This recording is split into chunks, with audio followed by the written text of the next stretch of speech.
یسوع المسیح ہمارے منجی یشوع ہمشیہ کے عظیم اور جلیل اور قدوس نام میں آپ سب کی سلامتی ہو۔ نبیوں کی کہانی پروگرام کے ساتھ ہارون خان آپ کی خدمت میں حاضر ہے، اور ہم خداوند کے زندہ پاک کلام میں سے بائبل مقدس میں سے دوسری سلاطین کی کتاب اس کے 16ویں باب کو سیکھ رہے ہیں۔ آج اس سلسلے کی دوسری قسط ہے، سیکنڈ کنگز چیپٹر 16 ایپیسوڈ 2۔ عزیزو، خداوند سے آپ سبوں کے لیے برکت کی، سلامتی کی دعا کرتے ہیں، وہ سب جو کلام کو سنتے ہیں اور اس میں آگے بڑھنا چاہتے ہیں، اور ساتھ ہی ساتھ اس بات کے لیے بھی خداوند کی شکر گزاری کرتے ہیں کہ اور بہن بھائی جستجو کے ساتھ، محنت کے ساتھ، شوق اور لگن کے ساتھ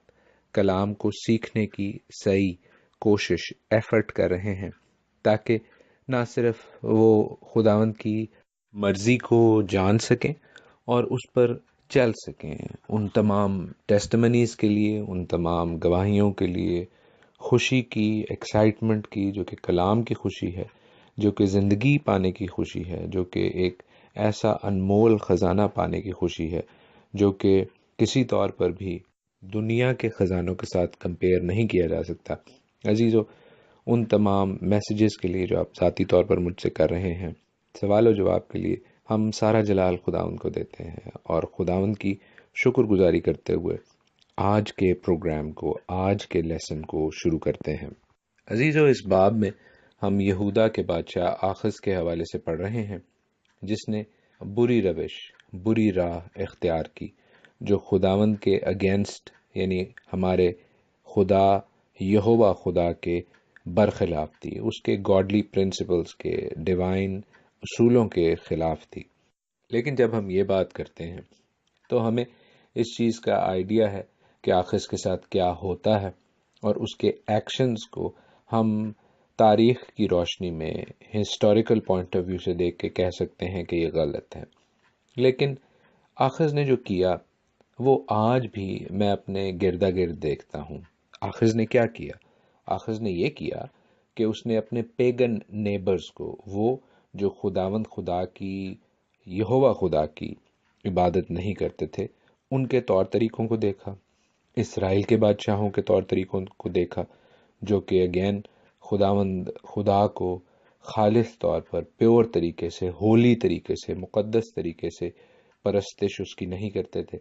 ملاوٹ کرتے تھے عبادت میں، پر وہ تھے کامیاب۔ کیوں؟ کیونکہ اس وقت ایک سپر پاور تھی، اسور، اسیرینز، جو کہ اسرائیل کے ساتھ ملے ہوئے تھے، اور اسرائیل کی بھی گڈی اونچی اڑ رہی تھی اور اسور کی بھی گڈی اونچی اڑ رہی تھی۔ سو آخذ ان کی دنیاوی خوشحالی کو، اس پراسپیرٹی کو، اس چکا چوند کر دینے والی، اس انٹرو، فیک، جعلی شان و شوکت سے متاثر ہو جاتا ہے، اور خود بھی انہی کی روش اختیار کر لیتا ہے جو کہ کلام کی روش نہیں ہے، جو کہ خدا کا طور طریقہ نہیں ہے۔ یاد کیجئے کہ یہ خدا کی قوم ہے، خدا چاہتا ہے کہ یہ مقدس ہو۔ مقدس کا مطلب ہے سیٹ اپارٹ، سینکٹیفائڈ، علیحدہ کیے ہوئے، باقی دنیا سے مختلف۔ اسی طرح میں اور آپ بھی باقی دنیا سے مختلف کیے جا چکے ہیں خداوند یسوع مسیح کے لہو کے وسیلہ سے، اس کی کالنگ، اس کی بلاہٹ کے وسیلہ سے۔ لیکن اگر ہم غیر اقوام کی طرح روش اختیار کریں گے تو ہم میں اور آخذ میں کیا فرق ہوگا؟ عزیزو، کچھ سال پہلے سے اس طور کے پاسٹرز، اس طور کے ایونجلسٹ اٹھے ہیں جنہوں نے خود مشہوری حاصل کر لی، ایک بزنس پلان، ایک مارکیٹ پلان بنا کر، اور ان کے چرچز میں ہزاروں ہزار کی تعداد میں لوگ آنے شروع ہو گئے، کیونکہ وہ پراسپیرٹی گاسپل، کیونکہ وہ خوشحالی کی باتیں، کیونکہ وہ میٹھا میٹھا، اچھا اچھا کی رٹ لگاتے ہیں اور دنیاوی خوشحالی تک محدود رہتے ہیں، تو انہوں نے بہت سی دنیا اکٹھی کر لی۔ پھر وہی پاسٹرز ایسی کتابیں لکھ کر کہ دیکھیے ہمارا چرچ کامیاب ہو گیا، سکسیسفل ہو گیا، اب آپ بھی یہ اصول فالو کریں تو آپ کا چرچ بھی، آپ کی کلیسیا بھی بڑی ترقی کرے گی، بڑی کامیاب ہو جائے گی۔ بہت سے لوگوں نے دنیا جہان میں ایسے پاسٹرز کی کتابیں لے کر اپنے چرچز میں خداوند کی ڈاکٹرن کو ختم کر کے، خداوند کے پاک کلام کو سائیڈ پہ رکھ کے، ان پاسٹرز کی جو کہ دنیاوی طور پر بڑے مشہور ہیں، طاقتور ہیں، ویل ٹو ڈو ہیں، امیر ہیں، ان کی فالوئنگ کرنی شروع کر دی۔ عزیزو، دنیا میں ترقی کرنا، دنیاوی خوشحالی حاصل کرنا کوئی بری بات نہیں ہے، میں ہرگز اس کو برا نہیں کہہ رہا، لیکن وہی ایوری تھنگ نہیں ہے، وہی سب کچھ نہیں ہے۔ خداوند کے کلام، خداوند کے احکام، خداوند کی شریعت، خداوند کی باتیں پہلا درجہ ہیں۔ دنیاوی بزنس پلانز کے ذریعے، دنیاوی لوگوں کو فالو کرتے ہوئے، سیکولر کراؤڈز کو فالو کرتے ہوئے ہم خداوند کے گھر کی، خداوند کی کلیسیا کی، خداوند کی بھیڑوں کی ترقی نہیں کر سکتے۔ اور یہ بات میں یہاں پر واضح کر دوں کہ ضروری نہیں کہ ایسی سوچ کا آغاز، ایسی باتوں کا آغاز بری نیت سے ہو۔ بے شک لوگ چاہتے ہیں کہ وہ ترقی کریں اور کلیسیائیں بھی ترقی کریں، لیکن اپنی مرضی کو ہم خداوند کی مرضی پر مقدم نہیں ٹھہرا سکتے، اس پر پرائیورٹائز نہیں کر سکتے۔ خداوند کی مرضی مقدم ہے، خداوند کی مرضی، خداوند کے احکام پہلے ہیں۔ ہم اپنی مرضی کو خداوند پر نہیں ٹھونس سکتے۔ ہم نے کلام مقدس کو اپنی مرضی پر نہیں ڈھالنا، بلکہ اپنی مرضی کو، اپنی باتوں کو، اپنی زندگی کو کلام مقدس کے مطابق شیپ اپ کرنا ہے، ڈھالنا ہے۔ آخذ کے حوالے سے ہم پڑھتے ہیں کہ بے شک خداوند آخذ بادشاہ کو، جو کہ یہودا کا بادشاہ ہے، اس کو بچاتا ہے، اور وہ بھی آخذ کی وجہ سے نہیں، داؤد کے ساتھ کیے گئے ہوئے وعدے اور عہد کی وجہ سے، لیکن بحیثیت قوم کے لیڈر کے، بحیثیت قوم کے بادشاہ کے، یہودا کا بے حد نقصان ہوتا ہے آخذ کے بادشاہ بننے کی وجہ سے، کیونکہ وہ جنگ میں بہت سا جانی اور مالی نقصان اٹھاتے ہیں۔ تو جو کچھ آخذ بادشاہ نے کیا، بے شک یہ سوچ کر کیا کہ میں بھی ترقی کروں گا، میری قوم بھی ترقی کرے گی، اور ہم غیر اقوام کی جو آس پاس کی قومیں ہیں ان کا بزنس پلان فالو کرتے ہیں، ان کو دیکھتے ہیں کہ وہ کن باتوں کی وجہ سے ترقی کی ہیں، اور خدا کو پیچھے رکھ دیا۔ عزیزو، اس وجہ سے ہم دیکھتے ہیں کہ آخذ نقصان اٹھاتا ہے۔ میں ہرگز یہ نہیں کہہ رہا یہاں پر کہ ہم جدید علوم نہ سیکھیں، ہم ترقی نہ کریں، ہم پڑھائی نہ کریں، لیکن خداوند کا کلام پھر بھی پہلا درجہ ہونا چاہیے۔ خداوند کا کلام حاصل کریں، اور اس کے ساتھ علوم حاصل کر کے، خداوند کی مرضی جان کے، ہم اپنی روحانی اور دنیاوی زندگی میں دونوں میں ترقی کر سکتے ہیں۔ دوسری تواریخ، اس کا 28واں باب اور 9ویں آیت سے آگے ہم کچھ امپورٹنٹ چیزیں، اہم چیزیں پڑھتے ہیں۔ سیکنڈ کرونیکلز، اس کا چیپٹر 28 اور ورس 9 سے آگے کہ یہ لکھا ہے، وہاں خداوند کا ایک نبی تھا جس کا نام اودید تھا۔ وہ اس لشکر کے استقبال کو گیا جو سامریا کو آ رہا تھا، اور ان سے کہنے لگا، دیکھو، اس لیے کہ خداوند تمہارے باپ دادا کا خدا یہودا سے ناراض تھا، اس نے ان کو تمہارے ہاتھ میں کر دیا، اور تم نے ان کو ایسا طیش میں قتل کیا ہے جو آسمان تک پہنچا۔ اور اب تمہارا ارادہ ہے کہ بنی یہودا اور یروشلم کو اپنے غلام اور لونڈیاں بنا کر ان کو دبائے رکھو، لیکن کیا تمہارے ہی گناہ جو تم نے خداوند اپنے خدا کے خلاف کیے ہیں تمہارے سر نہیں؟ سو تم اب میری سنو، اور ان اسیروں کو جن کو تم نے اپنے بھائیوں میں سے اسیر کر لیا ہے آزاد کر کے لوٹا دو، کیونکہ خداوند کا قہر شدید تم پر ہے۔ سو ہم ایک اور گاڈ پرنسپل کو، خداوند کے الہی قانون کو سیکھ رہے ہیں کہ بے شک خداوند اپنی قوم کو کاٹتا اور چھانٹتا ہے، اور بہت سے بادشاہوں کو، بہت سی مملکتوں کو تھرو آؤٹ دا ہسٹری اس بات کی ذمہ داری دی گئی کہ وہ خداوند کے لوگوں کو کاٹ کے، چھانٹ کے یہ تنبیہ کریں، یہ سکھائیں کہ وہ خداوند سے دور ہو گئے ہیں، اور وہ خداوند کے جو لوگ ہیں، خداوند کی جو قوم ہے، وہ خداوند کے پاس واپس لوٹے۔ لیکن ہوتا یہ ہے تھرو آؤٹ دا ہسٹری، میرے ایک دوست نے مجھ سے پچھلے دنوں سوال بھی کیا کہ دیکھیں جی، اسور کے بادشاہ کو اگر اسرائیل کو تباہ و برباد کرنے کا حکم تھا تو یہ خداوند کی طرف سے تھا، پھر اسور کے بادشاہ کو کیوں سزا ملی؟ وہ اس لیے ملی، جیسا کہ ہم یہاں پر بھی پڑھ رہے ہیں، کہ ان لوگوں کو یہ ان کی کالنگ تھی، یہ ان کی بلاہٹ تھی، یہ ان کا مشن تھا کہ وہ یہودا کو کاٹیں، چھاٹیں، ان کو جنگ میں شکست دیں۔ لیکن جس طرح انہوں نے وہاں پر قتل و غارت کی، یعنی اسرائیل کے لوگوں نے اور ارامیوں نے مل کے، وہ اتنی زیادہ شدید تھی، اتنی زیادہ مہلک تھی، اتنی زیادہ سکننگ تھی کہ خداوند کو اپنے نبی کے ذریعے سے یہ میسج، یہ پیغام پہنچانا پڑا اسرائیل کے لوگوں کو، ارام کے لوگوں کو، کہ بھائی تمہیں یہ کہا تھا کہ ان کو جنگ میں شکست دو، لیکن یہ کہ تم اتنوں کو مار کے اور قتل و غارت کر کے اور 200,000 سے زیادہ لوگوں کو تم لے آئے ہو اسیر کر کے، نوکر بنا کے۔ در حقیقت میں تو اے اسرائیل، یہودا کے لوگ تمہارے بہن بھائی ہی ہیں، تو یہ بہت بری بات ہے اور اس چیز کو سارٹ آؤٹ کر لو۔ یہی چیز ان بھائی کے سوال کے حوالے سے ہے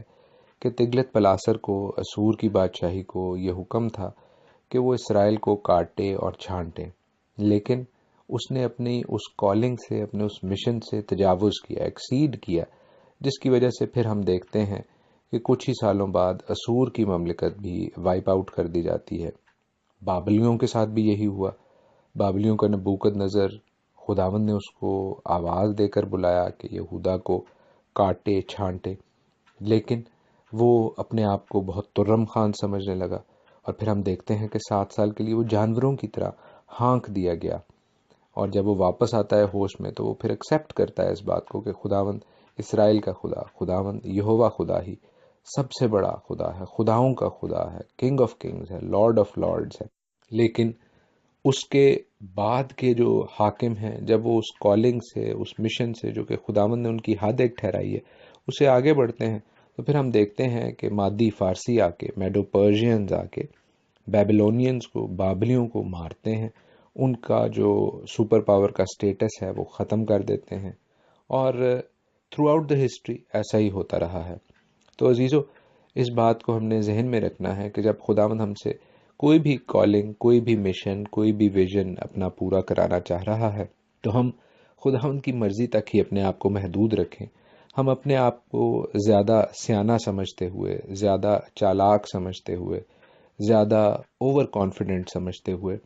اس حد کو، اس لمٹ کو، اس باؤنڈری کو کراس نہ کریں جو خداوند نے ہمارے لیے ٹھہرائی ہے۔ تو یہ ایک اہم کانسیپٹ ہے، ایک اہم بائبل ٹیچنگ ہے، جس کو ہمیں سمجھنے کی اور اپنے ذہن میں نقش کرنے کی، اس کو یاد رکھنے کی ضرورت ہے۔ پھر ایک اور اہم پوائنٹ کو دیکھتے چلیں کہ لکھا ہے 12ویں آیت سے آگے سیکنڈ کرونیکلز میں، اس کے 28 چیپٹر میں، دوسری تواریخ 28ویں باب میں، کہ بنی افرائیم کے سرداروں میں سے عزرایہ بن یہوحنان اور برکیہ بن مسیلموت اور یحرکیہ بن سلوم اور اماسا بن خدلی ان کے سامنے جو جنگ سے آ رہے تھے کھڑے ہو گئے۔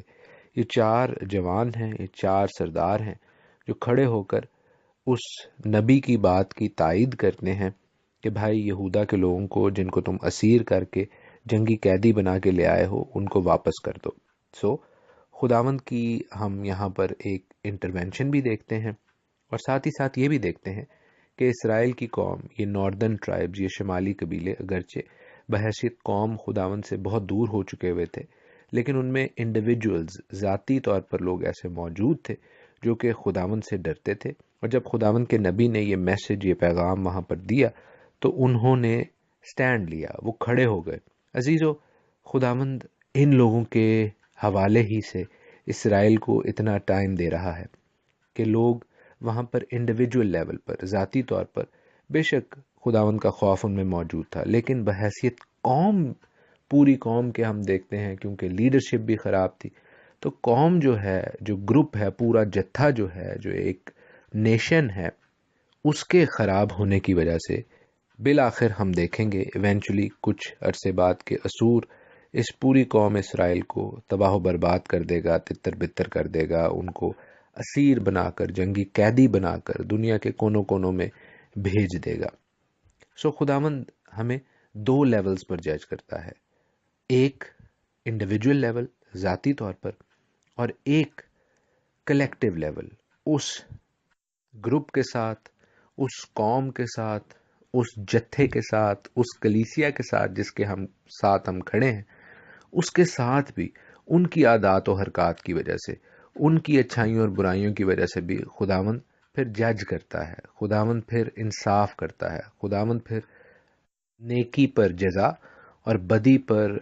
سزا دیتا ہے۔ تو ہم جن لوگوں کے ساتھ کھڑے ہیں، ہم نے ان کا بھی جائزہ لینا ہے، کلام کی کسوٹی سے، کلام کی، بائبل مقدس کی میجرنگ سٹک سے ان کو جانچنا ہے، ماپنا ہے،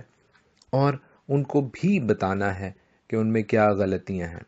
اور اگر وہ غلطیاں دور نہیں کرتے تو عزیزو ہم نے ان سے پیچھے ہٹ جانا ہے، ان سے اپنا تعلق، ان سے اپنا رشتہ ختم کرنا ہے، جو شاید مشکل بات ہو، لیکن اگر ہم یہ بات خداوند کے لیے کر رہے ہیں تو ہمیں اس میں کسی قسم کی کوئی پرابلم، کوئی پریشانی نہیں ہونی چاہیے۔ خداوند اپنے زندہ پاک کلام کی خاطر سے، جسے آج ہم نے سیکھا ہے اور جس کے اہم الہی قوانین کو، گاڈ پرنسپلز کو ہم نے سمجھنے کی کوشش کی ہے، آپ کو حکمت کی، دانائی کی، اور اپنے آپ کا اور اپنی کلیسیا کا، اپنے گھرانوں کا جائزہ لینے کی توفیق بخشے۔ خداوند آپ سب کے ساتھ ہو۔